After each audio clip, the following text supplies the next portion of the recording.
In this session, this is a different kind of session. If you were in the one like these rushed, and nice thing is it's not as rushed, let me say that. It's back to our normal, we normally have 1.5 hour sessions, so it's a little better pace. The last two have been 1 hour things, so they've been very tight. This is a little slower, easier going. And it's going to be a panel discussion. I've got 4 panelists, all end users, who have graciously agreed to participate in the panel discussion. And we're going to be talking about driving more effective and efficient OT cybersecurity. And I don't know we necessarily should just restrict it to OT, to be honest. Industrial cybersecurity is probably a better term, because if you want to talk about OT or IT, feel free, that kind of a thing, related to manufacturing or industrial. Now I'm going to kick off the thing like usual with a little bit of a short presentation where I'm going to show you some of the slides that I actually showed you that I had to stop showing you, that kind of stuff, if you remember in the last session. But anyhow, I'm going to start off with a few slides, then I'm going to invite the panel to come up and sit, and then we're going to have a nice panel discussion where I'll ask some questions. I'll kick it off certainly with a question, and I have some other questions I could ask, but I'm hoping that you all will participate in the discussion. I find those are the best kind of panel discussions, is when the panelists really engage, and then the audience engages, the attendees engage with questions related to the topic, hopefully, not just questions. So with that said, the whole of this session is around managing cyber. Again, it's about driving more efficient and effective cybersecurity. I mean, one thing we see a lot is that many OT cybersecurity teams, have the people they don't have the people, the processes, or the technologies in some cases to really manage their defenses, address all the sophisticated attacks, and satisfy all the compliance requirements. So what happens is they're kind of overwhelmed or overworked. So many say they need to find ways to reduce their cyber workloads. And while reduce the work, at the same time make sure they're covering all the risks. And again, the risks are growing, so it's really a challenging thing. The requirements are growing, the risks are growing. And at the same time, I hear from some companies that also companies are saying, well, we're spending a lot of money on that cybersecurity stuff, nothing ever happens, why are we spending all the money? So they're trying to reduce the costs. So you have all these pressures on the cybersecurity teams. So the question is, how can you drive more effective, meaning get your security done, at the same time do it more efficiently? And there's a lot of things out there people are saying that this will help you. One is what I say all the time, which is the collaborative IT/OT cybersecurity. I think it can help, and the way it helps is I think you get better security products, as well as you get more people that can help. So you've kind of increased your workforce. Another thing that you hear a lot about today is integrated cybersecurity platforms. The issue with that is I also hear from other people that'll say, it's really frustrating. This is a great tool right here, but it gives me this information or these alerts, and then I can use it to look at stuff, but I don't get all the stuff, so I have to go over to this system and get some stuff from there and get information from here. And now how do I put all that together? Where a cybersecurity platform is one where you have a portfolio of cybersecurity solutions that are all pre-integrated, or they share files. It could be from the same supplier. It could be a supplier. Another approach is to have a collection through the networking, like Fortinet has. I don't want to promote Fortinet here, but I like Fortinet, but I don't want to act like I'm promoting them. That says here's a platform where we have a lot of pre-integrated solutions that work together, so they can share information. Another one that I see a lot, and I mentioned earlier, I'm big on the AI stuff now. I'm very interested in the AI, and the AI has 2 aspects to it. One is protecting the AI, that's a big issue. The other one is use of AI in cybersecurity tools to help cybersecurity defenders or people who are involved in cybersecurity to manage cybersecurity better. I think there's a lot of potential there. I don't know what the actual situation is right now. Certainly all of the cybersecurity companies are saying, we have AI, our solutions have AI, it's AI generated. One thing I see is, to be honest, is I believe that's true. They are trying to embellish it. Sometimes they're just taking what they already do, like a lot of this stuff, like, some of the ones that detect anomalies in networks. I think somebody could call that AI. But that's been there. That's not anything new. That's been there for 10 years. But they call it, so they're just playing on the word AI. The other side of it, though, is there are a lot of AI things, and one place I think there's opportunity might be in use of AI to help when you're trying to find stuff. You know, have an assistant there that can help you find stuff within your own system. It might execute stuff for you. You know, I mean, people do talk about saying, oh, now our system can actually find all kinds of anomalies and they'll detect it, they'll classify it, they'll figure out what was wrong, they'll go out and change it, change your system for that. That's quite extreme. Might work in an IT world where they can just say, Sid, you can't use that credit card in stopping. It's quite different in a plant. So I don't know how far that'll go. But anyhow, I'm interested in pursuing that. But that's another one of those kind of topics that I think has been promoted, or I think has merit in improving the cybersecurity effectiveness and efficiency. Another one is like similar to the, I think, the collaborative IT/OT cybersecurity is use of managed security service providers, MSSPs. You know, a lot of companies have contracts with those kind of companies, and I think they're good. They can help you. Like I said, it's very much like having your own IT department help you, but it's a little different. I don't know how well that works, but that's another approach. So those are all nice ideas. So the purpose of this panel, this session, is I'm going to have a panel up here, and I'm going to ask them questions about what is your experience, what do you think of this, what are you doing? So, and you can hear what they're doing and kind of learn from what they're doing, or at least, and offer your own opinions.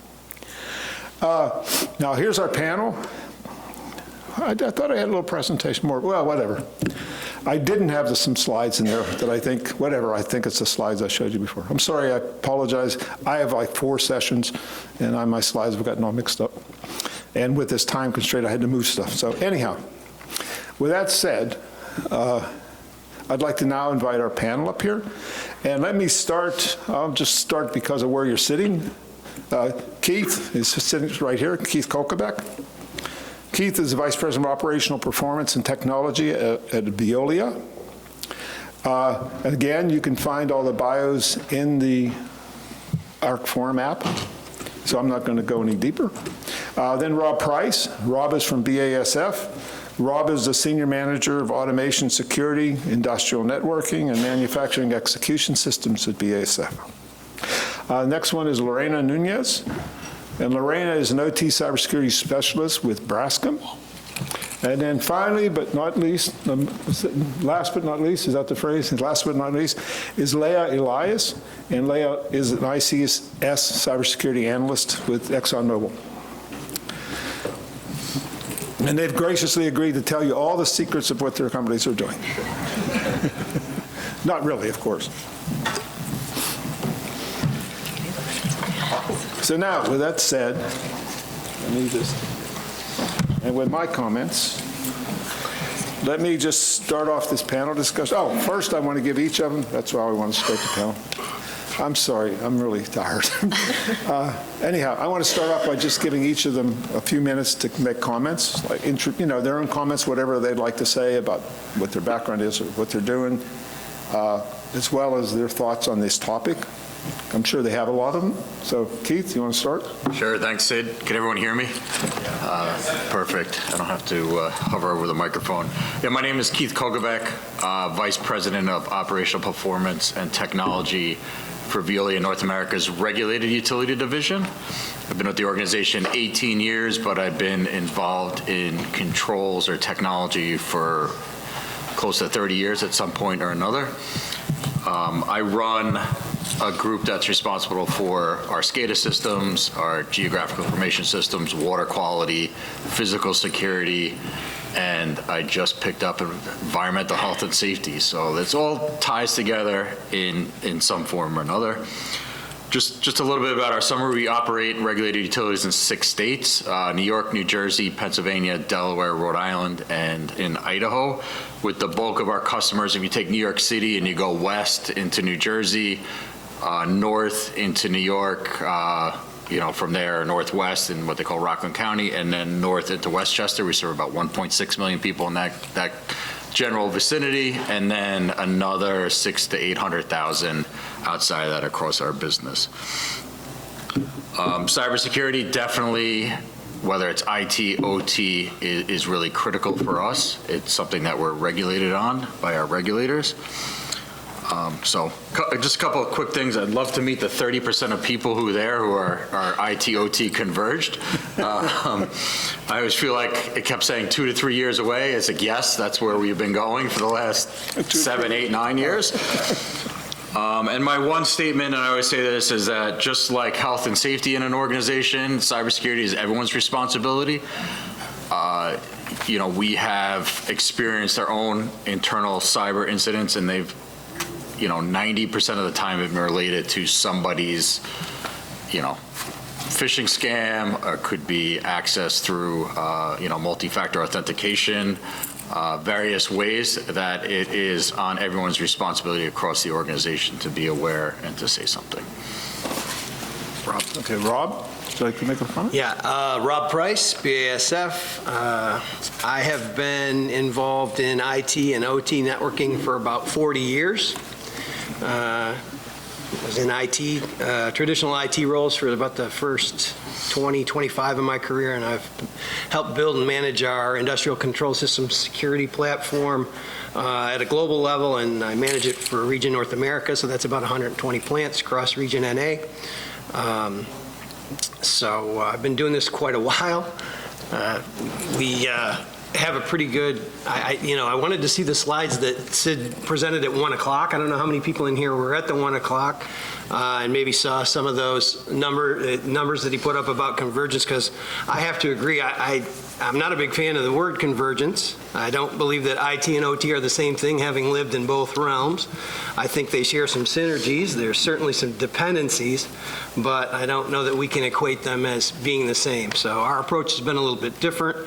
Our ICS program is an extension of the CISO organization. Obviously, your CISO is going to be the one that's accountable to the board and to your shareholders if you have a cybersecurity event. So everything, kind of routes back to that point. But we've maintained a separation of OT security and IT security, and it's very collaborative. They play off one another, and it's worked very well for us. Okay, Lorena? I'm sorry if I didn't mean to distract you. I thought maybe those slides were in here. No, that's okay. Hello, everyone. I'm Lorena Nunes. I'm an OT cybersecurity specialist at Braskem. I'll talk a little bit about Braskem for those who don't know. We are in the petrochemical market. We have about 29 industrial units across the globe. And similarly to my colleagues here at Braskem, we do have a separation between IT and OT management. We are all under one corporate cybersecurity risk, but we have different teams looking at different aspects of cybersecurity. Currently, my role at Braskem is to oversee the industrial cybersecurity program globally and make sure that our reliability aspect, as we saw on the first slides from Fortinet, and also our availability is maintained across the sites. In terms of convergency between IT and OT, we are in the same kind of point here. We work integrated, but we are different teams.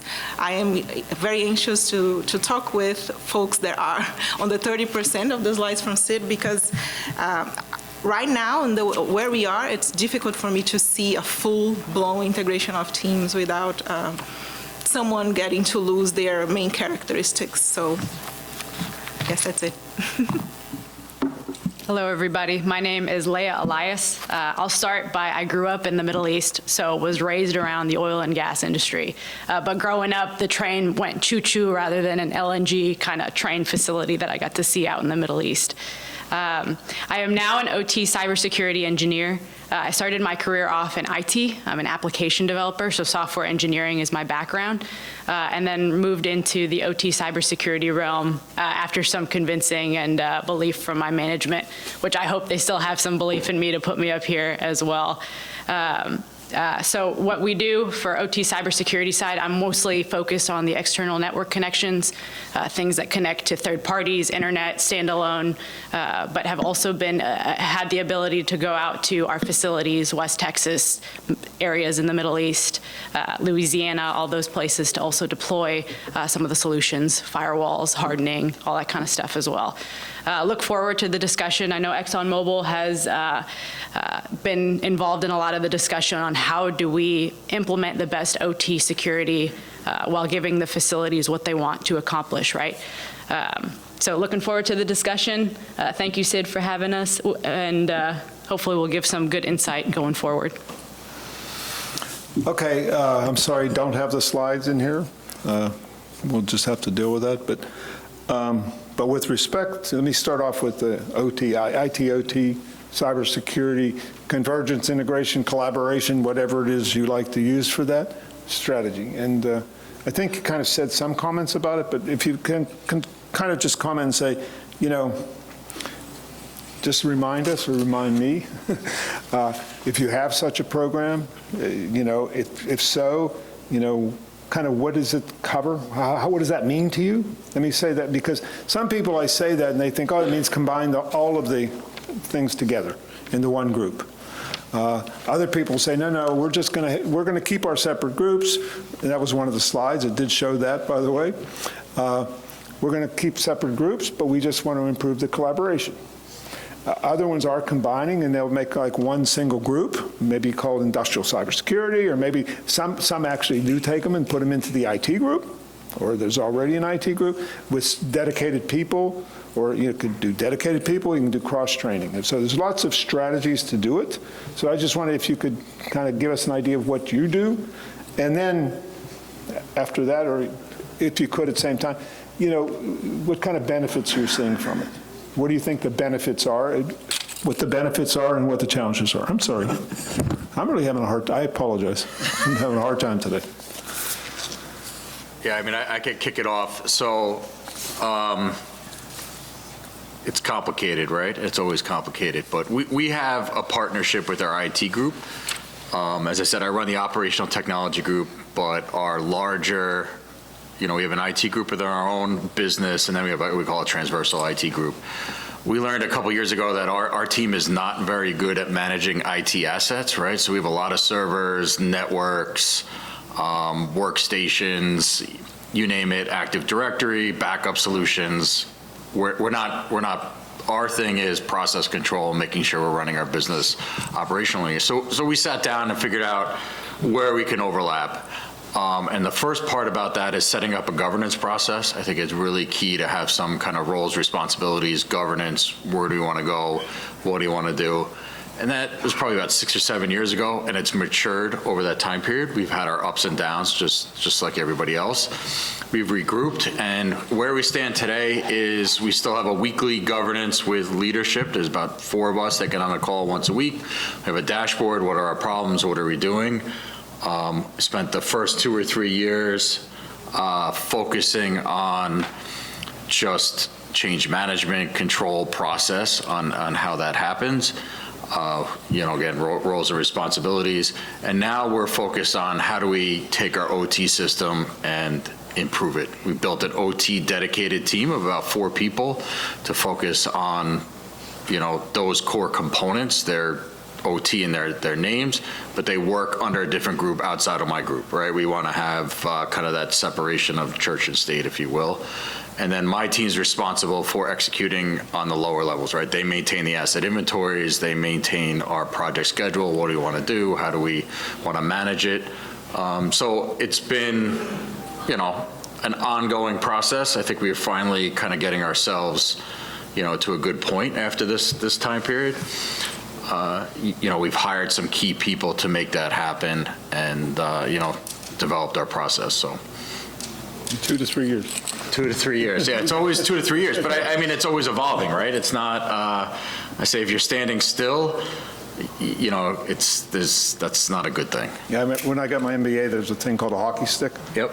Charts, you know what I mean? Yeah. Every time that somebody comes in new, they say, well, you know, things are bad and it's just going to get worse for a while, but then it's going to go up. And you never get to the going up. It always gets worse. No. So. Rob? So I like the segue, evolving. So none of these programs, at least for us, I can't say none of them, but I mean, nobody developed in a greenfield situation. You had traditional IT security, you had a lot of IT going on, you had OT systems that were largely, vendor developed and, not open systems, and Microsoft wasn't in play. And along came Stuxnet, and everybody got interested in what are we going to do about industrial control system security? If this can happen to them, it can happen to us.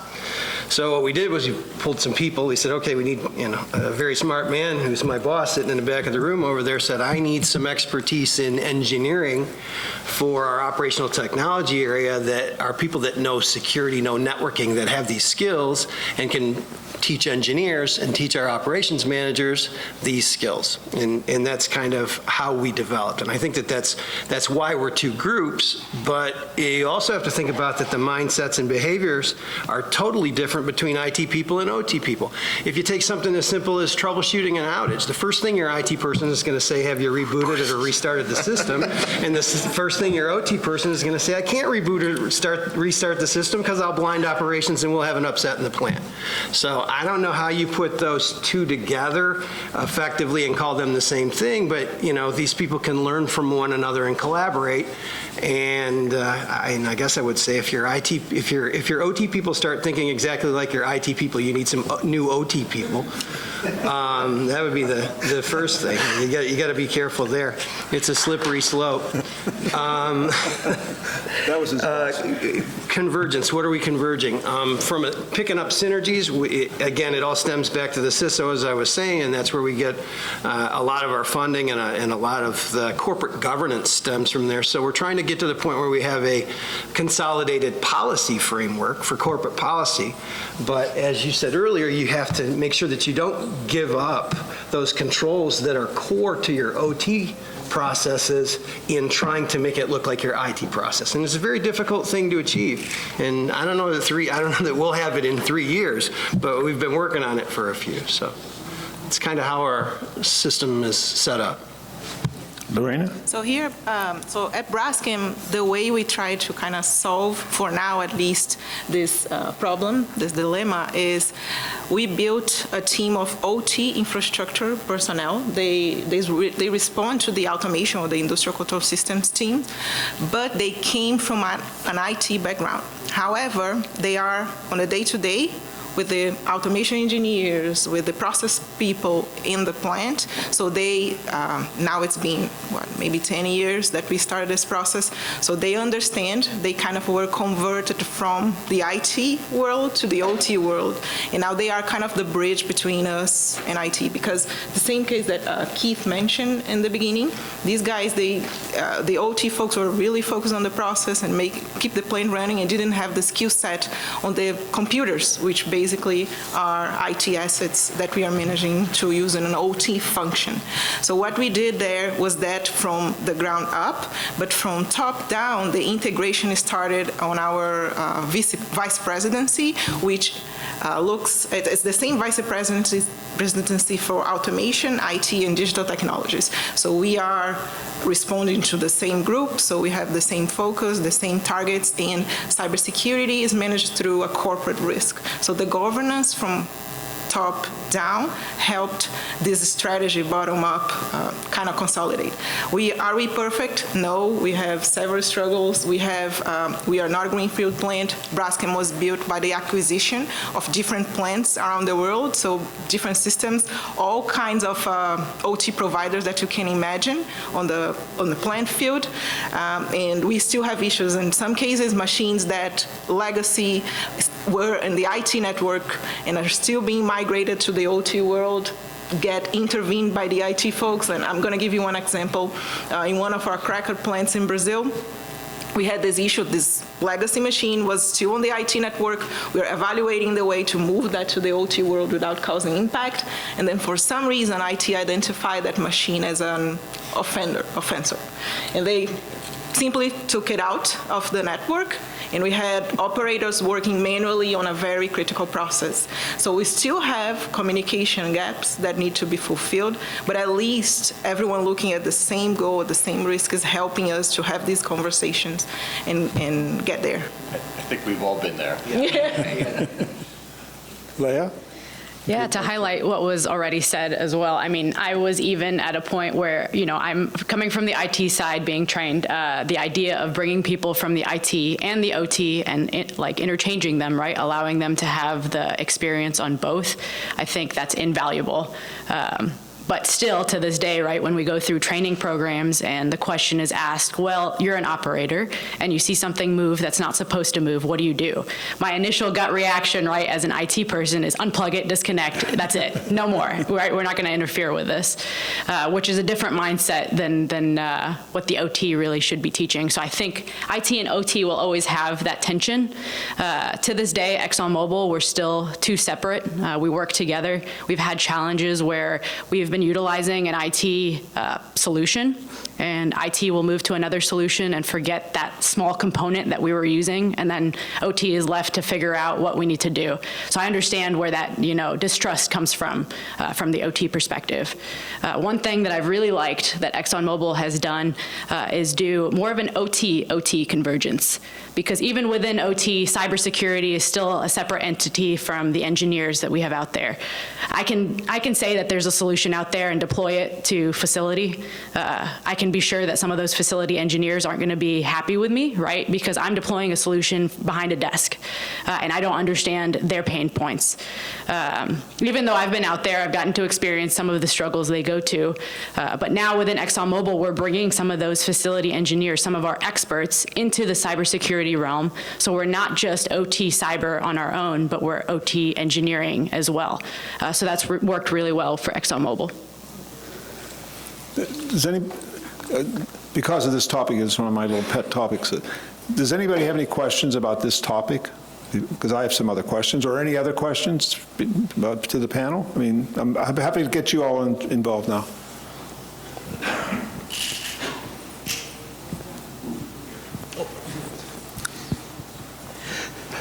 Leah, I was going to ask, I know Exxon's been exploring open platform automation, and you're kind of bringing that line of IT, OT. Has that had to change your tactics in that whole cybersecurity front? So yeah, the OPA has been an interesting project to get to see come to fruition. IT and OT are in the room discussing. It's obviously more of an OT component right now. We don't want to limit ourselves on just one platform, right? And I think we'll talk a little bit about platforms a little bit later. But it's definitely been a struggle to see, how are these servers, or how is our SCADA system going to discuss with our L2 or L3, how are all those components going to work together and then feed into our L4. It's still a work in progress. I think OPA will also be having a separate discussion to kind of talk about that one. But it's definitely a challenge that they've seen in that one that's delayed them some as well. Is the same cybersecurity people doing the OPA? Are you involved in the OPA, or is it a separate thing within Exxon? It's a separate team. We do have people on loan from the cybersecurity that are advising on the project. Right now, cybersecurity isn't the forefront of that.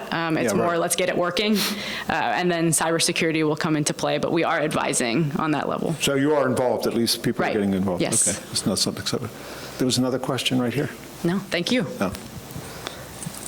We've been talking a lot about training people in both areas. I was just wondering if there's any personal experiences around, like, is it easier taking someone from the IT space to the control system space, or the opposite direction? I mean, if anyone knows people that know both, give me a call. But the other part is then, when you go to that process, how do you know when you're done? How do you manage the competency of people before you let them loose in the environment? Like, do you have particular processes, or?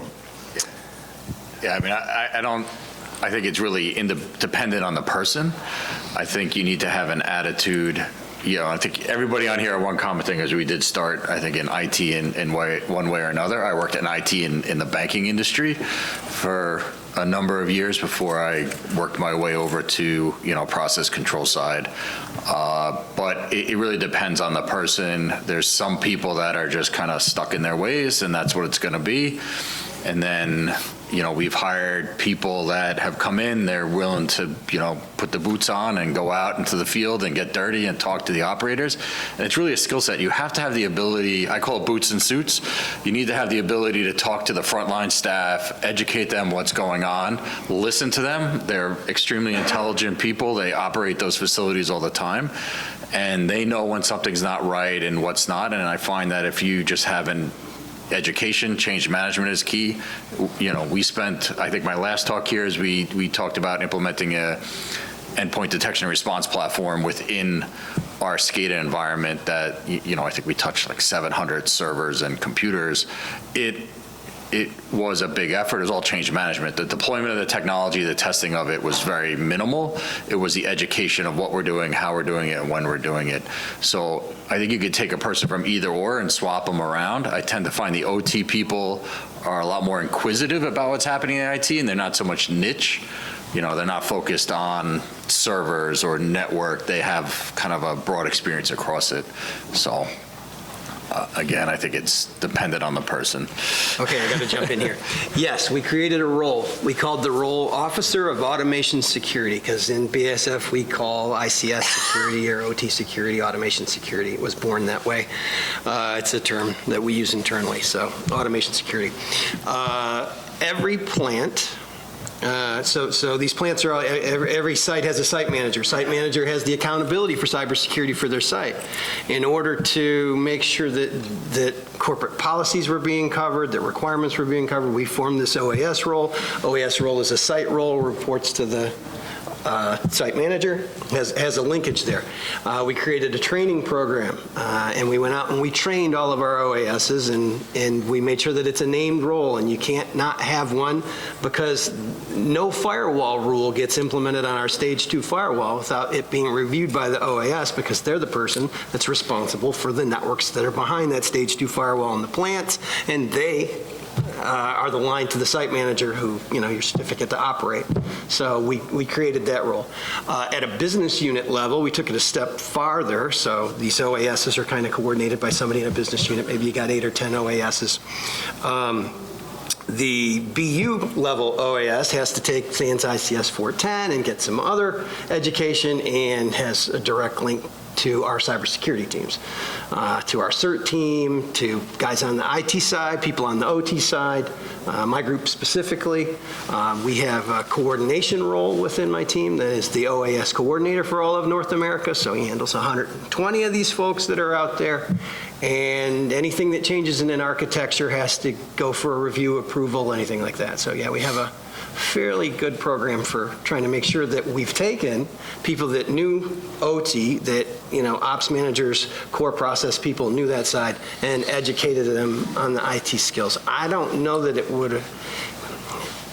the reverse would have been as easy. So I'm saying that my opinion is it's easier to take somebody with the plant operation skills, knows that mindset, and teach them some IT and security. I agree. Our OT engineers have started out as plant operators. They were educated through, they took courses at night and stuff, and then, hey, when I come over here, they're our best people because they understand both sides of the tools. Yeah, I actually came from the automation background. I used to be an automation engineer, and then I went to OT. I performed the different route. But in Braskem, we do kind of the same but differently. We developed a couple years ago this program called the Champions Program, so we gave it a name. I think that's important as well. And the champions come from the site. So it's an automation engineer that will have a percentage of their action plan for the year, of their PA, as we call it, Braskem, dedicated to understanding cybersecurity, getting more knowledgeable about what OT is and how that impacts the network, and being that agent in the industrial plant. So he will do these safety dialogues with the management of the plant, with their peers, with other folks at the site, other industrial networks, maintenance, instrumentation, about what is the risk that the system has.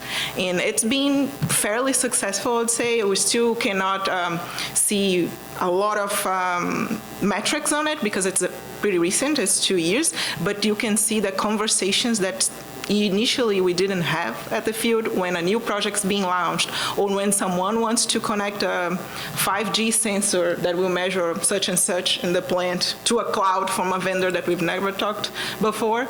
That's starting to be more and more brought into the attention and getting into the procedures and the processes that we have, rather than someone independently on the site doing that. So the Champions program is something that tackles on the culture of cybersecurity on the field, and I am completely agreement with you both that coming from the OT side and understanding the day-to-day to plant, seeing the risk of cybersecurity, it's easy to do the bridging. At least on our end, that's what we're doing. Do you have any comments there? Yeah, Adrian, I'll ask you, are you an IT or OT individual, do you know? I'm a control system engineer. Okay, y'all are sharp, so that's why I'm asking from y'all's side. It was tough, I will say, coming from the IT side, just right, drinking from a fire hose, learning all of this stuff, going to facility and learning from folks like you. I think that was the most invaluable part. It's not impossible, right? It's just training. I think having a middle cybersecurity area is a really good place to kind of be that middle ground between IT and OT, because you can't make the mistake where something blows up or you turn something off that you're not supposed to. So I think cybersecurity first, either going from OT to IT or IT to OT, I think that gives you a little bit of a playing ground to learn both sides of the equation before actually moving into that area. Thank you, appreciate it. Any more? I just wanted to add some more color to a couple of the questions that were asked. So for open process automation, Wood as a systems integrator is supporting our clients with it. And what we are seeing is our clients are engaging us in IT questionnaires for OPA implementations. So that is a big step forward, where right at the bidding stage, we are seeing questionnaires that need to be completed for cybersecurity risk assessments. And then going into the actual project implementation phase, we are seeing that right at the beginning, we are doing a kickoff for cybersecurity risk assessments that go one level deeper. So it's good to see that clients are doing that. Would like to see more of that on regular projects, not just open process automation projects. And and on the training piece, Vin sitting here next to me is an IT person who is now working in the OT world at Wood. And what we have seen is it's not just certifications. You cannot just get someone certified and expect them to perform. It's about, for what we do is put them through ChazOps. That is what I've seen gives you the best value for their time and best training for them before they go out in the field and perform. Thank you. Let me throw in a question before anybody else. It's just my experience, because I was in automation. I used to manage automation groups and things like that before I went to the dark side and became an analyst. But, and I've noticed this with some of the companies. There's a kind of a difference. Some companies, I still remember, I think it was Dow Chemical, but they used to call it manufacturing IT. They made a big distinction between manufacturing IT and IT, it seemed to me. IT people work on financial systems. Manufacturing IT people are generally in the plant. They support the servers and things like that. The IT, let's say the level 3 type stuff, or level 2, or whatever level you might call this stuff there. So I would think and what I've seen with that in my own experience, is you'll take someone, maybe it's an IT kind of person, but just that association with being in the plant, getting to know the people in the plant, they become very good about the plant. I mean, they become almost process engineers. I mean, they're almost like operators, because they just said in steel industry, I spent a lot of time, what they call a pulpit, where you're in a control room. You'd call it a control room, but and just from spending time there, you got to know lots about, I used to learning to make steel, in my case, and I was an automation kind of guy, so it was a different kind of thing. But I'm just wondering, is that the kind of people, I would think you'd have those kind of people, and is that the kind that's what'd you call them, what's it called at BASF? We call them OASs. But the OAS. Is that the kind you think is an OAS? I'm going to go here on you. I can't think of a person on our OT security team that wasn't that was an IT person before they joined that didn't come up in a plant. I've never not been at one of our manufacturing plants. I was hired in '90 to start networking manufacturing plants. And I could name four guys on my team, same thing. Always started out at a plant because those IT people were really the original OT people. They're like the OG of OT, you know, so. Serial communication. And then I had just one other question for you, because I'll forget it here. I unfortunately don't have a pencil to write my notes down. But that had to do with, I'm wondering about levels of the platform, like with respect to your IT-OT conversions. I mean, a lot of people say, oh, no, you don't let those people in at our level 2, you know, our controllers. They can take care of all the, again, depends how you define levels. We have IT take care of the DMZ stuff. Maybe there's some stuff in, let's say I'll call it level 2, which let's say has historians and things like that in it. Again, I find different people have different terms for what they call the different levels. But so what is the role? Do you separate in that way anyway? I mean, do you always say, oh, no, only a control engineer can touch this? It's not a even if it's a cybersecurity thing, like to do a patch or something like that? Do you have ways that you distinguish by levels? Yes. Could you comment? Could you comment? Put a dotted, yes, that's fine. Put a dotted line right through the middle of L3. Everything above it's IT, everything below it's OT. It's as simple as that. And when you say IT, that's... I mean traditional IT systems. Traditional IT systems. Yeah, we'll put data there to be consumed by other IT platforms. And it's their problem. Maybe your ERP system needs something from manufacturing. Put it someplace it can get to it and consume it from there, but don't give it connectivity to your control systems. And then from that point down, you have these people you would call your, I'm sorry. OAS. Yeah, the OAS is responsible below that. Yes. Is that similar? At a plant level, yes. But I'm asking like with ExxonMobil or Braskem? Yeah, it's similar. I mean, it's kind of melding in some ways. You got to keep it definitely separate. I mean, our whole ICS system is completely separate from our IT system and then bridged in very specific ways.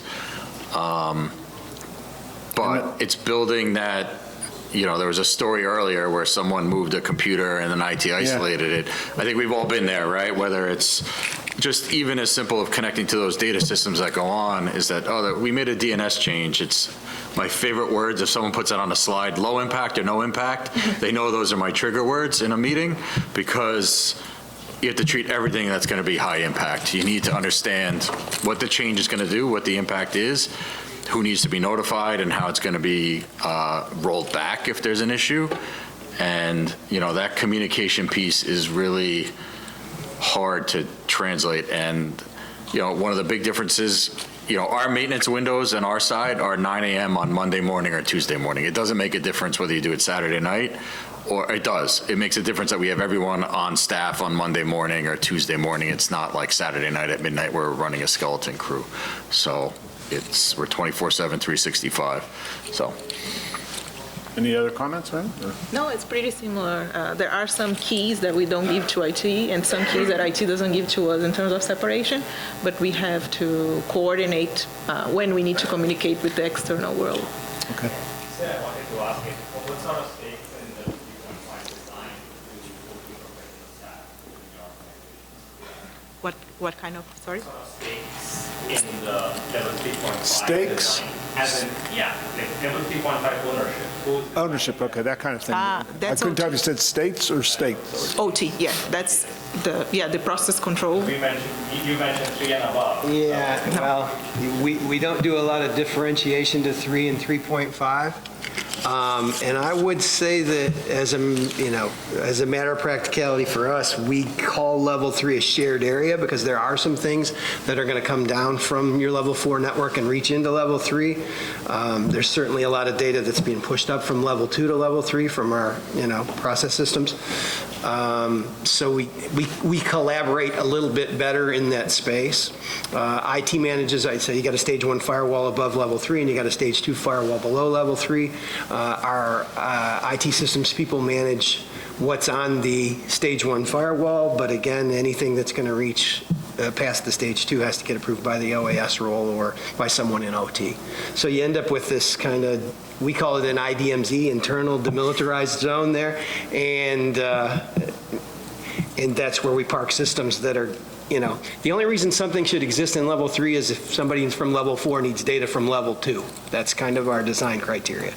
So we'll push data up there, process data historians end up there, our PIM systems, those kind of things, and we'll put data there to be consumed from somewhere else. Maybe it goes to our EDL, those kind of things. Yeah, after you have network monitoring going down to level 2 in certain cases where you have firewalls there, where I was driving this towards is it's not black and white.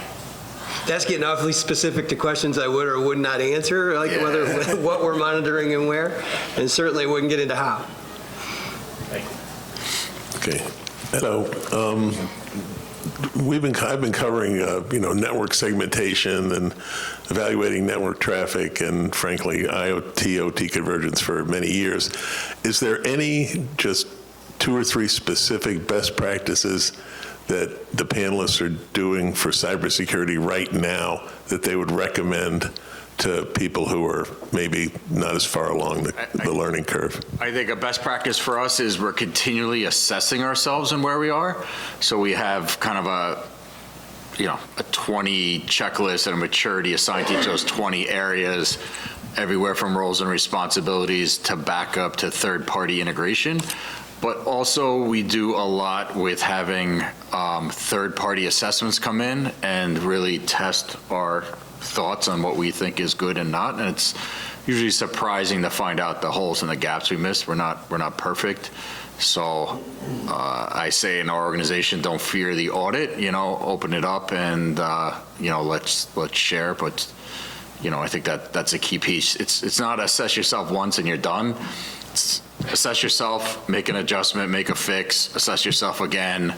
And to be honest, and I think the other piece of it is be very standardized. I'm in the water business. We operate over 800 different facilities, from a water treatment plant that serves 900,000 people to sensors in the side of the road. We are very deliberate in having standards, and we call standards and guidelines, of being very consistent across our organization. So, it helps a lot having that consistency. I'll say from my perspective, there's maybe 4 things that I would really focus on first if you're just starting out, right? Or if you're trying to drive to a more efficient. I'd say if you can do regular updates, firewall rules, right? Good ACLs, good policies. If you have EDR, AV, monitoring, right, SOC. So with those 4 things, I'll say for the regular updates, your backups have to be your firewall rules and ACLs. You need both of them, but if you can't do regular updates, right, because OT, you can't do regular updates usually, you need those firewall policies to ensure that you're safe from that standpoint. Where you can't have EDR and AV, right, you need your monitoring. You need your SOC, you need your SIEM. And then if all else fails, if nothing works, right, then you need training. You need your people to know when to recognize a problem, what to do in case there is a problem, and that kind of stuff. So I would say 4 things: your regular updates, your good firewall policies, EDR, AV, and SOC monitoring. EDR is endpoint detection and response. AV is just antivirus on your machines. Okay. Do you have another question? Yeah. Thank you. In terms of coordination between OT and IT, it seems very important. Are there any opportunities for kind of utilizing machine learning or artificial intelligence in terms of training, upskilling people? Is anything being used right now, or do you see anything how it could be helpful in the future? You're asking the tough questions. Yeah. I'll kick off. So with ExxonMobil, we're trying to evaluate where AI will fit in. It's tough because it's so new. A smart man once told me, who's in this room, he asked me, why is ChatGPT free? And I was like, you know what? I've never really thought about that process. He's like, when you're not paying for a product, you are the product, right? You're testing. You're the beta testers for AI.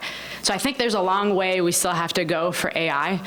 For the OT space specifically, because we haven't seen offline AI really flourish or have a way to use it offline, we have had limited usage of AI. The usage we have had is, hey, evaluate these firewall policies for me, right, real quick, and give me a summary. This data that I have, give me a quick summary of that. So more for analytics than decision making at this point. Yeah. On our end, AI still in the same location. We don't use it broadly. What we are using right now is some type of machine learning for the IDS system. So our intrusion detection system can identify how standard communication patterns are between machine A and machine B, and if that changes or if that happens in a different time frame, it will issue an alert to our security operations center. So right now on that realm, I think that's where we are with our IDS system machine learning. Yeah, I think we're really in the early stages of it yet. I can't say that we have anything that's overly effective, but I do believe it's coming. You think about it, anything that you can train a model and you can, other people that don't know can ask it questions and learn from it. There's a benefit regardless of what space you're in. Yeah, I think I'd say you're not going to skip a step with AI or machine learning. You still need to have the basics covered, and until you have the basics covered and then some maturity around that's where AI or machine learning comes in. It's even applying it to your own data and your process. If it's garbage data, it doesn't make a difference, right? So. Okay, I want to change the subject. We're not talking about cybersecurity anymore? No. It'd be nice not to, yeah. No, it's got to do with platforms. And as I mentioned in my comments here, this session, previous, whatever, you were there, I think, about, platforms. People tell me they have a collection of different cybersecurity products that can be hard to manage. I mean, they're expensive because you have lots of different licenses to manage. You have to share data between them, which can be cumbersome. It can waste time and things like that. So companies are talking about platforms. So I'm just curious if any of you what your views are on platform approach. Now, by platform approach, as I mentioned earlier, I think, it could mean all the products from a single supplier, which I think would be nice, personally, or maybe products that are pre-integrated to help you do stuff. So I guess the real question is, are you having issues that would make that attractive for you to do it? Do you have any plans of doing that? Do you think you need to do it because of the existing solutions? A lot of solutions get out of date too, so. I'm just wondering what's your strategy for platforms? We're as minimal number of platforms as possible. I think we our firewalls, our EDR, partially our OT SIM and stuff like that are all the same manufacturer. But again, it comes back to who are the people managing it? What's their skill set? Are they capable of it? Do you have depth on that bench of people, right? If someone left the organization, what's your succession plan? And then, Leah talked about a SIM. How's your SIM set up, and what is the triggers, and what's the rules? If you just throw the data in a SIM, God bless you, you're not going to get any information out of it, right? And how do you test that? I started in IT, but I was a process engineer, process controls person for a long time. I always say to our IT department, hey, we go through our life safety alarms once a month, we test them. How do I do that same thing in my cyber environment? How do we ensure that our systems are working, our response is working? And for a while there, I would have our operator plug in a USB with a fake virus in at 1 o'clock in the morning because I want to see what the response is going to be. I said, we got to have all these processes in place, but you can do all the tabletops you want, but we want to do a kind of a fire drill on that stuff. But to me, one platform, you want to keep it simple, keep it easily managed. We've been to a point where we had 10 or more platforms, and it's it gets very costly, like you said, and there's no benefit to it. What about? A lot of times it's just grown up over time. I've been following this cybersecurity for like 10 years, 12 years. And new products keep coming out. Everybody says, oh, I want to have anomaly detection or whatever you would call it today. A clarity. I was going to say clarity. Everybody knows what that type. So they learn about that. They say, oh, I better adopt that. And then next thing you know, somebody else comes out with that. People process. Who's going to manage it? Who's responsible for it? And what's the outcome you're going to get out of that platform? I think that's... my question, though, is... I'm sorry. Yeah, go ahead. My question was almost the opposite in the sense of, say you did that, and now you have this collection of things that now somebody comes in and says, well, I have the same capability. The network... I don't want to go off on a tangent, but I find the networking companies, the Ciscos and the Fortinets and the Palo Alto, I mean, they've really become security companies today. They happen to have the network, and they have a nice platform for that. And one thing many of them do, and they, to different extents, is they have gone and said, well, I have to fill these security gaps. So they have their own EDR solutions, they have networking solutions. Some of them will say they detect anomalies. Now, whether it's as good or bad or different from Clarity or something, I don't know. I won't get into that. But you may have made a choice years ago. If anybody knows Security Matters, I don't know if you remember that. I mean, that now is Forescout, okay? Now, somebody might say Security Matters was sold to Forescout 5 years ago or something like that. So it probably isn't being updated. If anybody hears from Forescout, I don't want to insult your company or anything. I don't mean to do that. But I'm just saying, but that's the product you have. And maybe it worked, and it was a good idea at the time, but now it may not be. So do you want to replace that? I don't know if you have those kind of situations. That was what I was trying to get at. That's what I was getting at. Not the choice. I'm not an early adopter, so. Oh, okay. Yeah. Yeah, on our company, we go through this process every 5 years of reassessing and reevaluating our vendors. So we do not usually do contracts that last longer than 5 years, so that we have to go through a new RFP process, and it kind of forces us to go through the market and see if there is anything that works best than what we have. Of course, having something installed is a great advantage for that particular vendor, but we have a chance to look at the others.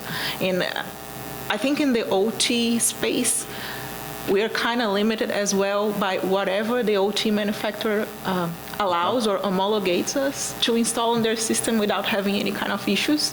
So especially for antivirus, application control, or whitelisting, we were forced to have more than one, even though we wanted only one, because certain vendors would not just give us the authorization to do. But on our end, what we do is our contracts last about 5 years. We embed some cybersecurity clauses as well on the contract, and then every 5 years we're reviewing. The advantage of already being a provider is you have the installed base, so you have less cost of services, but we are kind of forced to look what's needed in the market. And when you do that, I'm assuming you look at the functionality versus the other benefits. It's not, As well, but yeah. I know there's all the changeover costs too. Yes. To try to change something. Yeah. I'll add on for ExxonMobil, we're kind of going through a shift right now. We don't want to be a one-stop shop for any vendor, right? We want competitiveness, and we want to bring that into our industry. So that's kind of coming in with cybersecurity and engineering. So the shift that we're making now is cybersecurity is going to be a part of our feed design, so front-end engineering and design. And then we want to maintain that competitiveness to say that ExxonMobil isn't just a vendor A company, right? We want to open up the market for people to come in and give us their product and implement the best product, right? It's not a cookie cutter for every situation, so we need to pick what's best. But then you also need to make sure that you have a platform that these are pre-integrated so they all work together. Absolutely, That's yeah. the problem I hear people, they all have a SIM and this thing doesn't talk to that SIM, and everybody has a preferred for this and preferred for that, and then you end up with this mess. It's costly, and then you don't get the advantages of the new developments and things like that? Pros and cons, for sure. I took devil's advocate for Keith a little bit to give some of the benefits, but yeah, I think give people the opportunity to rise, though they will. Even if it's a new system, people will learn, and it will function mainly the same way, right? It'll be a different platform, but for the most part, people will learn. Do you see many, just a comment, do you have many cases where you find that the situation you have needs you wish you didn't have it at that point? And nothing, maybe it was fine, but it doesn't meet with the other stuff you have, and so now, but you're stuck with it, and then you're stuck doing stuff. Maybe you had to build something to translate data from this one to that kind of stuff, but you did it. Now you have it, but you wish you didn't. But now you say, well, should I replace it with something that's already pre-integrated and all that kind of stuff? I'm just wondering, do you have that kind of stuff? And if so, you just live with it, or? No, you got to look yourself in the mirror and make the decision, and what's the best cost-benefit analysis in the long run. Usually it's better to kind of suck it up and change it and then get more functionality out of it. I mean, it's, if you look at SCADA platforms themselves, if you look at a SCADA platform developed in the 90s, I mean, they're still around. It's vastly different than a platform developed 5-10 years ago, right? The benefits, the integration, the layers, the redundancy. So, you know, at some point, you have to make that decision to change. And it's just a traditional kind of cost benefit looking at it? Yeah, I mean, that's how I look at it, right? I mean, what's, you know, are there pain points associated with it and what's it going to leave? And you can't just look at it from an IT or an OT perspective. It's what's those manual processes or the workarounds that are being done to accommodate that fix in there. And that's when you find people using, you know, trying to use their USBs to go from A to B and stuff like that. So. Anybody else have a comment? I work for a company that likes to manage its portfolio. In fact, people jokingly say BSF stands for buy and sell factories. So plenty of times with integrations, we end up with things that we never intended to have. And I think the approach is that you live with them until you can't live with them anymore. And then you make a hard choice to standardize or not. Is it hard to replace? One thing, I really understand, and this can be enormously costly if I say I'm going to replace the automation system. I'm not talking about that. I'm talking about the software for security that, you know, you would think is just an add-in. You put an, you know, antivirus thing into a PC, and there's some things you have to deal with. But I'm just wondering if it's hard to, if it's costly and difficult to change. From an infrastructure standpoint, the approach would be when we integrate, they have to follow all of our corporate requirements and guidelines, and those are baked in. So that's part of the cost of the integration. So we wouldn't live with a less secure architecture model even for a day, because it's, you know, it's tied to our enterprise network and everything else in the company. So you don't want that point of ingress. Any other comments? Definitely a cost-benefit analysis, right? If you're going to remove something and substitute it, what are the benefits of this? Is it more advanced than what we currently have? I think that's why testing is so critical, too, from the get-go, right? I can test it within IT, but I need the engineers, and back to the OT convergence. Let's bring the engineers into the conversation so that they can tell us if this will work in facility or not. Yeah. Any questions on that topic out there? I had a feeling it was more about the organizational stuff and the IT could see. All right, somebody already started it with the AI, but I'm just curious, you're not using it, but what about things like co-pilots and stuff like that? Things, again, talking about cyber, there's two aspects with cybersecurity. One is solutions that have cybersecurity capabilities, which, again, I think many of them already had, but they are adding them. But the capability, maybe we can just talk about those things that will help you manage security, okay? Not necessarily something that is looking at networks. I'm not talking about that type of network, machine learning kind of. I'm talking about things that you might use to help take. One of the common comments are, oh, you can take an inexperienced person and now make them a cybersecurity expert. I mean, that's the extreme. I don't think anybody believes that, but you get the point. You know, it's just that you don't, you know, you got people that maybe aren't as good as the other person, and so this AI system is going to help them do that. It goes back to expert systems, and for me personally, and that was a challenging thing because it's hard to get all that information to people to learn. But I'm just wondering, are you looking at it from that perspective within cybersecurity, not just within operations? Am I asking a question here that makes any sense? Yeah. I hope. If any of you, anybody. Yeah, I think on our end, we are on the path to managing OT cybersecurity with a risk focus rather than just trying to have everything patched and everything up to date and everything to the latest technology. So there are some tools in the market where, based off what you consider are your risk appetite versus issues or vulnerabilities pre-issued and the state of the machine, that you can say you have to act on this group of machines first. I think this is something that can help a less experienced person to identify what should I tackle first. This tool is telling me because of this, and that reasons that I should tackle this one first. Even though the vulnerability is not as critical as that one, that system is more isolated, more protected. So I think this is something that's very useful that currently is already available for some of the players in the market. You know, something, I don't know if anybody else wants to comment before I do, no? But it was somebody had mentioned to me that he thought the AI had value. The one thing it could be, I think the value person's thought was kind of like ChatGPT, the fact that it can go and search a bunch of data and pull out stuff for him. And one of the challenges, he said it might be really helpful. He says there's a lot of regulations and a lot of rules and policies. And he said sometimes it's really impossible to be able to figure out where to find this stuff and where to make sure that you get the right stuff at the right time. Somebody will ask you a question and you know it covers different policies or different rules you might have. When I say rules, I mean, within your company, or maybe it's legal, I mean, maybe it's government rules and stuff. But, they said, that would be really, really helpful for that. Now, that's not necessarily in the control system. I mean, that solution could be, in a data center somewhere. It doesn't matter where the solution is, but it's doing that functionality for you. I'm just wondering if that kind of stuff. So we're a global organization, I think well over 250,000 people. So we have our own secure chat GPT, and it's growing more and more. And,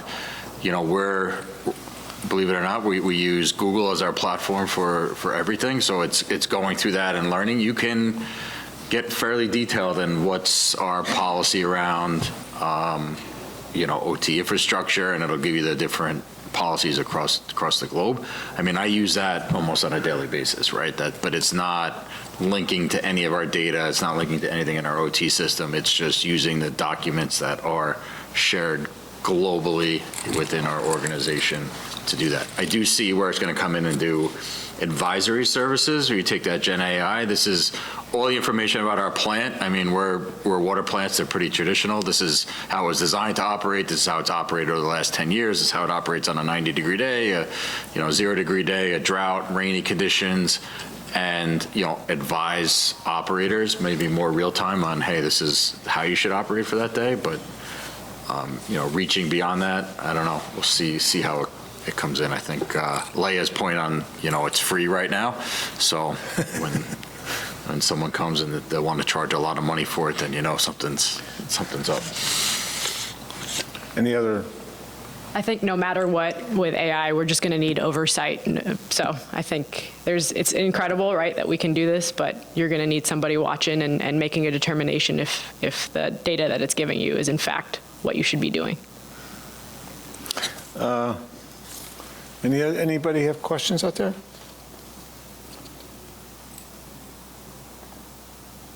So what about the fact that in some of the new cybersecurity products are the cybersecurity suppliers? I can tell you that many, not just cybersecurity, but networking suppliers, things like that, they're all embedding AI. And I'll call them copilots. I'm using that term. I don't mean to promote Microsoft, but you get to know what I mean by copilot. They're saying, we're going to put that in there to help you. Now, I think as soon as they put that in there to help you, now you have the risks, security risks from a security perspective that come with something you don't control. Because like I mentioned in the first session, I was surprised when I dug up and how does Siri and Alexa work? And and I'm just naive, I guess, a person.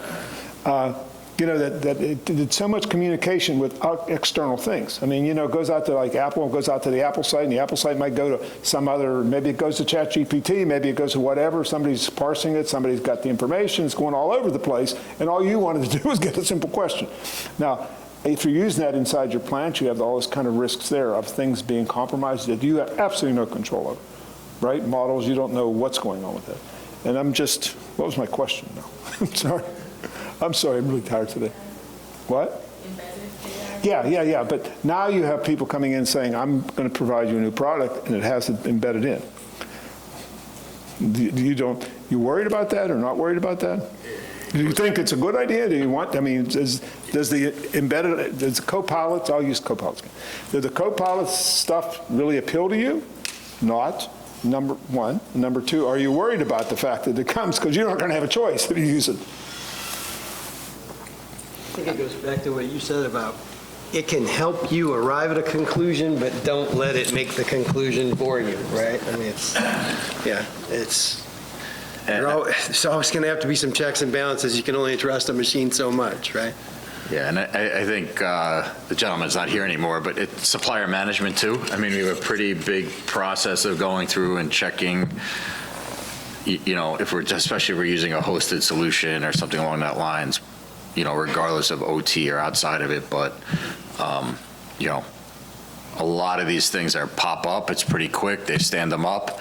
But really, what's that security model behind it? Who owns your data at the end of it? What does it look like? And what's the benefit for your business? Again, cost-benefit analysis. Is it there? So. What about, does anybody have any questions? I mean, I'm just having a conversation here. I don't mean to. Hopefully it's entertaining. I don't know. Let's one over there. Thank you. Hi there. Hi. This isn't AI specific, but That's fine. really, I'm a system integrator and we deploy a lot of solutions. And I just see one thing you said, Leah, that struck a chord with me is you're talking about how you have OT engineers and like OT cyber engineers. And I see that the stakes are really high and the complexity of somebody who's deploying a lot of OT solutions won't have enough expertise to really, put in a cybersecure solution at the speed that a lot of my customers are doing it at. Not to mention there's a huge backlog of stuff that's already deployed in the field that may not be secure. And it's very discouraging to me to think that if you're targeted, you're going to be a victim, regardless of how good your systems are that you have in place. And I understand having good backups and things like that are essential if you are victimized so that you can get back up and running quickly. But I just get in this place where it's like ignorance is like the best thing, and I hate that. But that is really how I feel. And I don't know how to consult with my customer. Like I can architect an IDMZ. I can control the client server side of the connection. Like I've got those basic skills and we, build those into our solutions. But beyond that, like I just feel helpless. Do you guys have any comments on like? Look, I'm in the water business. There's 50,000 water utilities in the United States right now, and it's in the news quite often, right? And the amount of stuff that I've seen when we go down and assess to do acquisitions or that people have connected directly to the internet, it's fearsome. You have to have some basic in there. You got to advise your client, I guess, on a systems integrator.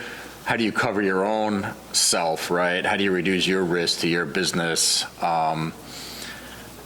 It'll catch up with you eventually. Everybody's a target. I mean, the CISA guy mentioned Shogun. You can go on there and you can find, a ton of stuff on there. I'd say one of the municipalities that we serve, they had an incident maybe 10 years ago with a dam, and even before the incident happened, we knew it was out there. We advised them, and they didn't do anything about it. So. But we put a lot on our systems integrators. We fire systems integrators that see that had an incident and someplace else. It's cyber first in us, and don't let that be fooled. So. Couple of things that I thought of when you were going through that. Okay, first, we none of us have talked about a risk assessment process of our installed base as part of our cybersecurity programs, but it's a cornerstone. I mean, you got to be assessing your existing risks, but you also, at the point of implementation of anything new, you have to be doing a risk assessment before you deploy it. And I think the other thing that we do is we work with all of our control system vendors, all of our suppliers, and their system integrators to make sure that whatever they put in is fit for purpose and aligns with our policy. So it might help with that, but And I think there's also a trend for regulators and agencies to be looking at that. I was recently working with some folks in Europe about NIS2, and one of the requirements there is supply chain evaluation or cybersecurity evaluation of all of your chain of providers, not only the ones that are working with you on the side on the ICS systems, but also, SAP or other more corporate business systems. I don't think it's an easy task to do. I'm kind of in the same mindset as you. Sometimes I feel hopeless, but we cannot give up fighting. But I think the governments and regulatory agencies are starting to look at that as well, on how do you look at the entire supply chain of security, not only yours, the company, the Critis company. We all feel for you, for sure. We're running into the same thing, right? You just got to do the best that you can, understand where your biggest risks are, and have backups, and figure out how to go from there. like you said, it's tough when you don't want to be a victim, but if someone targets you specifically, you just got to make sure that there's those balances in place to make sure that whatever impact it is minimal. Thank you. I think what's interesting is it's not just the integrator piece of it, hardware suppliers. I can remember recently we got brand new state-of-the-art compressors, and going through that supply chain is interesting, but you have to assess these products in there. You know, on top were just a little rubber ducky antenna, and one of the guys like, what is that? And it turns out they had it all connected back to their system. You know, and you go in there and you start disconnecting things and you find out what is really happening. So those are pathways into your, process control system as well. It could be, supply chain is pretty critical, and it's, I get it. People want to monitor, they want to sell smarts. Everyone wants to sell some recurring income on their assets, whether it's a pump or a compressor, but. And we all spend a lot of time in chemical plants, so do me a favor, be the system integrator that if you have a customer that says, I'd like to put my remote access system on the public internet, that you tell them, hell no, you're not doing that. That ties back to the cultural aspect that we talked in the beginning. More and more, if we train folks that have these interfaces, the cybersecurity team is not going to be present necessarily in all of those meetings and all of these propositions. So if you have everyone understanding that this is their responsibility and the risks that are associated with it, we might have a better chance of cutting that before it's already installed in our networks. Thank you for the question. Actually, it prompted a thought in my mind. I've been talking to a client lately that is interested more, it was more upstream, not upstream, but more in the design and build of plants than the operations. I mean, that's their focus. But when you design and build something, you have to commission it. And if you're commissioning a plant or stuff like that, and I'm just worried, and one of the issues that came out was, it's a whole different group of people and everything. One thing is to say I have a plant and I have this perimeter and I know the operators and I got all this. You think you know everything is going to happen. But what about before that, when all the people who are commissioning it and building it are there? I mean, there's issues around theft of information and stuff like that, but there's also, how do you know they're doing what they said? I mean, it's one thing to go to a supplier, I guess, and, like I say secure, use something like that and say, I want you to build this and it's got to be secure. So they provide you those parts, and then you have your own thing, what you're going to do when you finally do an assessment. But somehow in the middle, that person commissioning, what do you do about that for security, if anything? I know it's completely off track here, but. Send a cybersecurity specialist to the FAT. Do you have that? Do you have a test policy for security as part of an FAT? Yeah, we try and make sure it's baked in by design by working with the vendors, suppliers, to make sure that anything that they say they're going to deploy is going to meet with our policy. But you have to still send somebody to vet it, and we do that. And that's part of your for a new implementation. If not, you're going to have to wait until you do your first risk assessment to catch it. So you have to. You have to say, look, these are the constructs that you have to build any solution that you have based on, and we're going to verify that at FAT. Okay. There's also a lot of vendors that, really pressure that, hey, I can't be on site. Can I have a remote connection? What do I need to do? It's a tough question. Ours is usually a hard no, right? You're touching something, and usually we're not building greenfield. We're adding process onto existing plant, so it becomes a lot more complicated. But it's, it's all about your supply chain again. What's your documentation? What's your risk? What's your liability that you have? Their contracts, your vendor assessments, everything that. Well, I'm thinking as well that somebody comes in, a commissioning engineer comes in, and he has his own laptop. Maybe he's affected, and now he's working on the product that you're going to get. And maybe it was perfectly tested by the supplier, and now he goes in and he compromises it. I don't even know how you'd find that kind of stuff. I'm just wondering. You could do a field acceptance test, a security test, but you're probably checking to say, did you do what you agreed to do for the supplier, probably? I don't know about the commissioning. I'm just curious about the commissioning thing. Don't let him do that. Yeah. Sid, can I add to that? This is Martin Duck. Martin Duck. Oh, yeah, with please. Shell. So the he's out there hiding somewhere. But the capital project. The capital. Oh, there you go. Yeah. Over here. Okay. The capital project construction phase. I've been involved in a lot of that with Shell, and that is a real dilemma. where, in my experience, you're out in a construction yard and you have people running around. It's like a big ant bed of people, and we don't do any serious control of access to the buildings, modules, et cetera, that are being built. It's just a mad dash to get everything built and tested and commissioned. And so, I'm not saying we have solved this problem. I just feel like that's an opportunity for the bad guys to get in there. How difficult it would really be for a bad guy to sneak into a construction yard and, get into a building and install something on a computer. There's probably nobody there to watch that, unless you have somehow have security people standing around, but we don't do that, right? That's expensive, it's costly, and it just doesn't happen. And so my thought is that during your handover process, where you're handing over from the project to the asset to begin operations, you need to do some kind of scan of everything. You need to do a really deep scan of all your computers that are involved in the handover to make sure there's no rootkits hanging around, right, that might have gotten installed somewhere.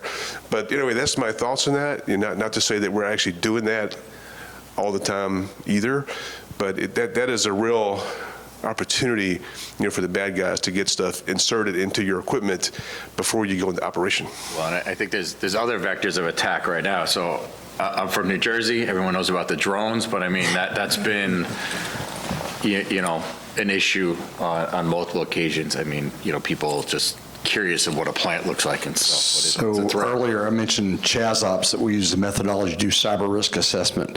The very subject we just talked about construction and commissioning, very frequently it's hit in our ChazOps. Look, this is a vector that is highly unprotected, that is probably your most probable exposure point for malware to get into your OT during that yard assembly or site commissioning.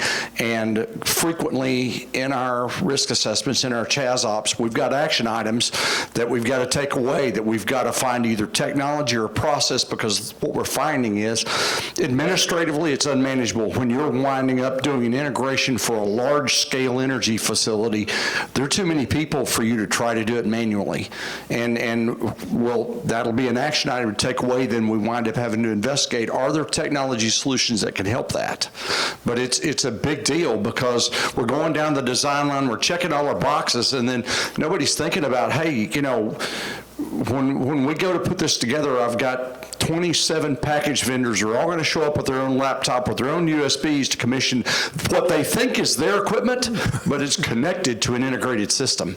And it is a very frequent hit that we're finding as we're doing design phase risk assessments, defining actions that need to be done to make sure we safely commission the facility.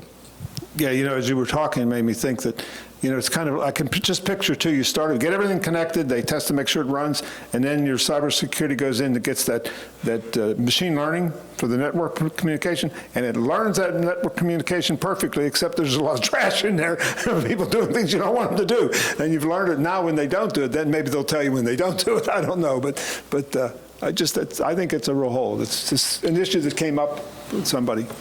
I like this element of tying a security assessment to a HAZOP, and it made me wonder, and I don't have the answer for us sitting here, and I'd probably be afraid of it, but how much cyber do you guys have embedded into RCFA? Like a root cause failure analysis. I mean, we always go out and we look at the physical and we try and figure out what's going on with all of the, what could have caused this? Do we ever say, well, maybe it was a cyber incident, maybe we should start there? We're not that, we do it, some questions come up, but it would have to be an incident that looked a hell of a lot like a cyber incident to start down that path, and maybe we need to do it for every incident. I don't know. Any questions for anybody? One on that topic. Well, that topic and others, I guess. A lot of... That topic being? Well, the assessment. So what I hear a lot what I'm hearing in a lot of this is cost is a giant factor in decisions, right? And I've been on the engineering services and the vendor side and the owner operator side, right? And I guess one question I'd have to you all for is, what sort of influence does procurement have in any decision on a particular part or component or cyber, right? Do they have a big thumb, right? You know, because I heard you talked a lot about Veolia, one system would be great versus multiples, right? But we know plants get multiples in factories and things because of procurement's decision that they want to pick this one because it's a lower cost than that one. How much influence does procurement have in that IT-OT convergence, if you will, if it ever gets there? And then I guess just lastly, this is not a new problem, right? This is, I mean, you said you did your first one in 90, I think I was 96.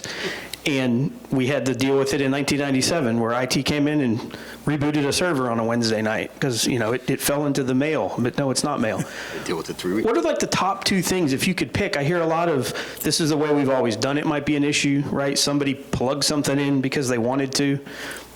What are the kind of the top two things you think that maybe they're not easy to solve, but there's a lot of technology out there that can do things, but what's getting in the way of allowing that to happen? So we going to go with procurement first? Let's talk about procurement first. Who wants to go?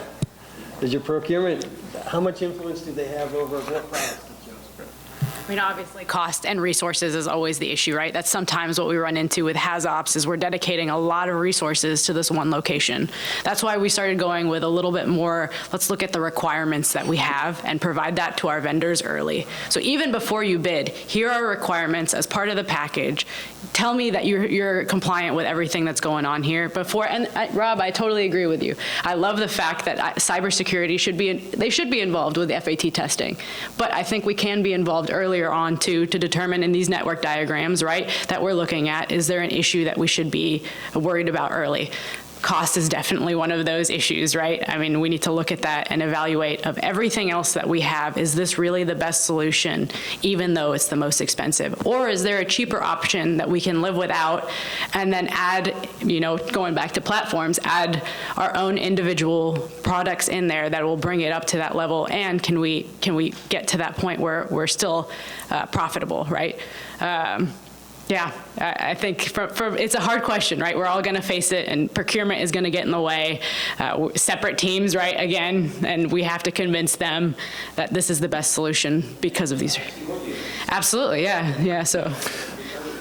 What happens, a lot of people say, well, I write real specs that this is the cybersecurity requirements. But then what I've seen, and again, my background was in the steel industry, but in the end, the purchasing would say, yeah, that's nice. And then the supplier says, well, you know, it's going to cost more to put that in. Let's take that out. You know? I mean, you have no idea of it. I think we're beyond that, at least in my company. You're bigger companies than companies. Yeah. Bonus malice. That's about all you got. You know, if you can actually give somebody a bonus for doing something really well or malice them for doing something really poorly, that's your influence over procurement, at least in the world that I live in. Yeah, in our case, to try and do, cost is going to be the determining factor. In my company, if you say that company fulfills your technical requirements and it goes to procurement, it's going to be the least cost one, even though the other can be much better. So what we're trying to do is to have more strict requirements and narrow down vendors on the requirements evaluation phase. The difficult part about that is that, as I always say, on PowerPoint, everything looks perfect. And if you don't have time to do a POC or if you don't have time to actually test it out before buying, you may still go through the same problem. But the only alternative that I see here is narrowing down your technical requirements really well and having experienced people evaluating that before it moves on to the procurement phase. Second part of the gentleman's question. How do we keep from shooting ourselves in the foot? Wants to go first? I think for us, one thing, we built across our organization a community that's involved with the OT experts, IT department, the OT security experts, and then people from our group. So that's a big mechanism for making sure everyone's on the same page, and that I think that's a big piece of it, is that everyone feels like they're part of it, and that there's a clear message across the organization. And just like health and safety on my side, you see something, you could stop work. It's the same thing on the cyber side. You see a vendor, you know, something you don't like, let's stop, let's talk about it, let's mitigate the risk. Rob, you going to say something? It's not easy. Division of work, that dotted line that we talked about that was in the middle of L3 and who has access to systems. We don't build anything that has a process dependency that someone in OT doesn't have the ability to control, and that's how you keep your IT people from rebooting servers. They do it to our historians that they manage at level 3 on us, and yeah, we don't end up collecting data maybe for a few, and we got to play catch up on store and forward and some other things, but it doesn't shut down a plant. It's not production impacting, it's just an inconvenience. All right, we got. Thanks for those questions. Yeah, I think we've already gone over, so I want to thank the panel. Thank you.